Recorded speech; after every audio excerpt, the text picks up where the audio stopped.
ये अनुचित है, किंतु क्या करूं, मेरे मन के किसी कोने में उसके लिए जो भावनाएं हैं वे रह रहकर मुझे आंदोलित कर देती हैं। एक प्रकार से कह सकता हूं इसमें तुम्हारी कोई त्रुटि नहीं है चंद्रगुप्त।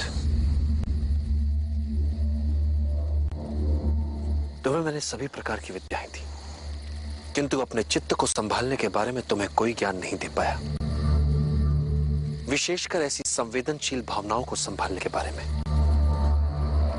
क्योंकि समूचे ब्रह्मांड और गणित का ज्ञान तो पुस्तकों से प्राप्त किया जा सकता है, किंतु ये जो मन की आसक्ति से उपजा उद्वेग है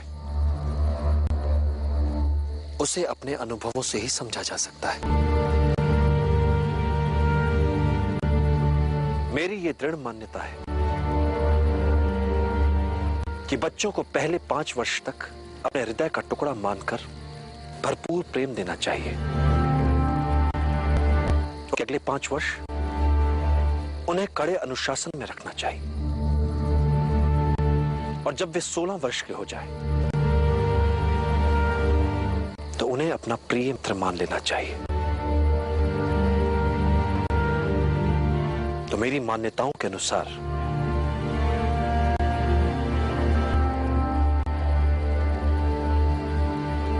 अब तुम मेरे प्रिय मित्र की तरह हो चंद्रगुप्त, और अब हृदय को समझने के लिए और उसे संतुलित रखने के लिए मैं अपने अनुभवों से तुम्हें विभिन्न मार्ग दिखा सकता हूं। तुम्हें इस समय जिस पीड़ा का अनुभव हो रहा है वो किसी भी तरह से विशिष्ट नहीं है, किंतु तुम्हें लगता है कि तुम्हारे हृदय में झंझावात चल रहा है।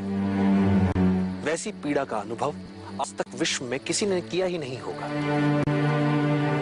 किंतु ये एक साधारण सा आकर्षण मात्र है, एक पुरुष का एक स्त्री के लिए आकर्षण।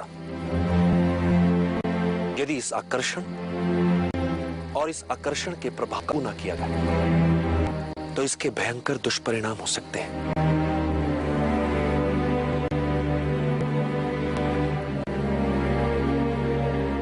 एक बात सदैव याद रखना चंद्रगुप्त, आत्मिक ज्ञान से बड़ा कोई आनंद नहीं, कामुकता से बड़ी कोई व्याधि नहीं, और शारीरिक आकर्षण से बड़ा कोई शत्रु नहीं। क्या आचार्य, एक स्त्री और पुरुष का मिलन कोई बुरी बात होती है? कदापि नहीं। एक साधारण व्यक्ति के लिए यह सामान्य होगा, किंतु जिन्हें महान बनना है, जिन्होंने अपने लिए एक महान लक्ष्य निर्धारित किया है, उनके लिए घातक होगा, आत्मघाती होगा। जिसके मन पर प्रेम, आसक्ति, आकर्षण ने डेरा जमा रखा हो, वो व्यक्ति अपनी सत्ता और शक्ति का निष्पक्ष रूप से निष्पादन करने में असमर्थ हो जाता है। फिर वो अपने ही पूर्वस्व काया भर रह जाता है। वो सदैव असुरक्षा की कुंठा से पीड़ित रहता है। ये सब किसी किसान, किसी व्यापारी, किसी पदाति सैनिक के लिए सामान्य हो सकता है, किंतु जिसने अखंड भारत के सम्राट बनने का लक्ष्य निर्धारित किया हो, उसके लिए प्रेम, आसक्ति, कामुकता उसके पतन का कारण होती है।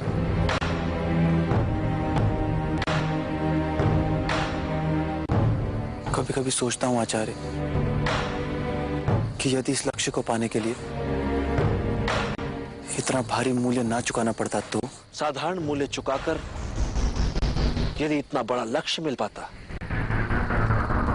तो कोई भी अखंड भारत का निर्माण कर लेता। फिर ना तो किसी चाणक्य की आवश्यकता होती और ना ही किसी चंद्रगुप्त की।